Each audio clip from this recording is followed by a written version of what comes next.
Enemy pursuit.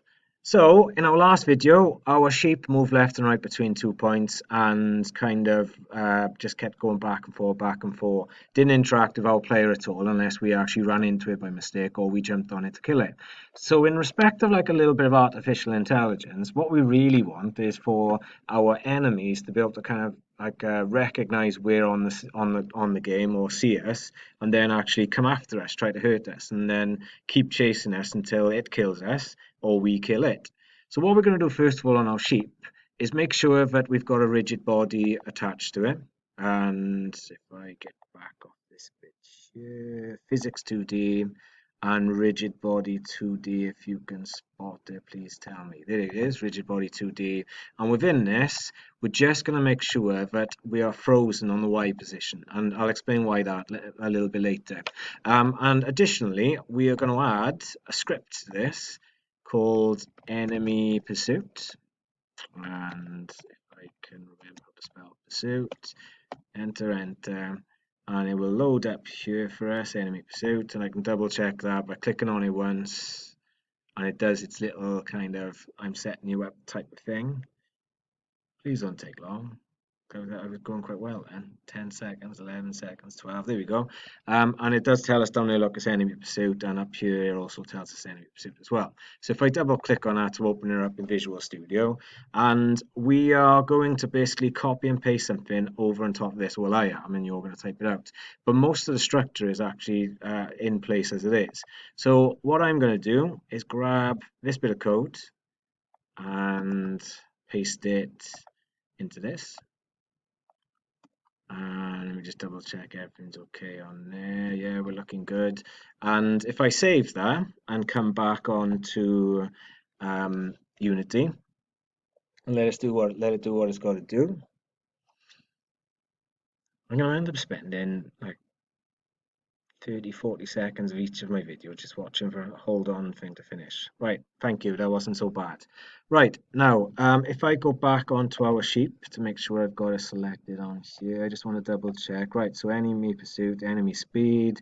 So I'm going to set the speed to 5 at this point.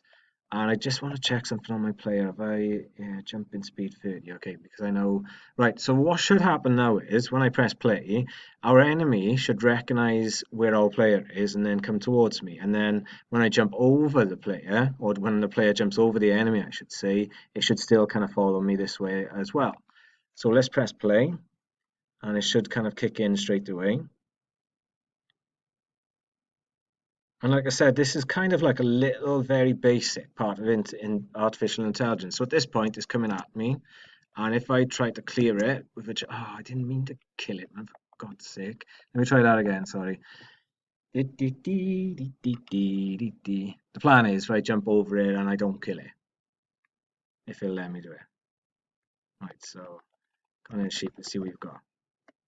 What did, oh, right, so as you could see, now I've gone past it, it is following me. And if I try to jump that way and I eventually kill it, but the problem was, it was coming towards me, but it kind of, when I jumped over it, it didn't turn round to chase at me. It kind of moonwalked at me or walked backwards towards me. So a little bit of extra bit we've got to add into the code.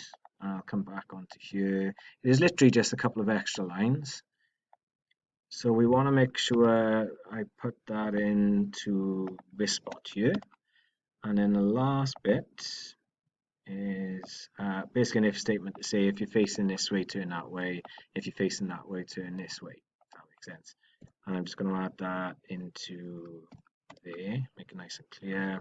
And I'll save that and come back. I don't know what I'm clicking on, yeah? Right, so that's been saved. I'm actually going to increase my jumping speed so I make sure I properly clear it when this is finished doing what it's got to do. 15, 16. Right, so player, I'm going to change it to 50 just to show you it does work properly when I get over it.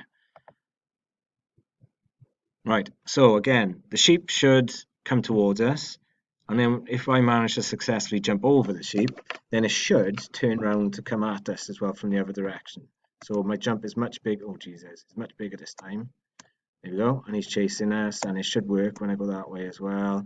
And that will keep going and going until, like I said earlier, I have got rid of the sheep, or the sheep has got rid of me.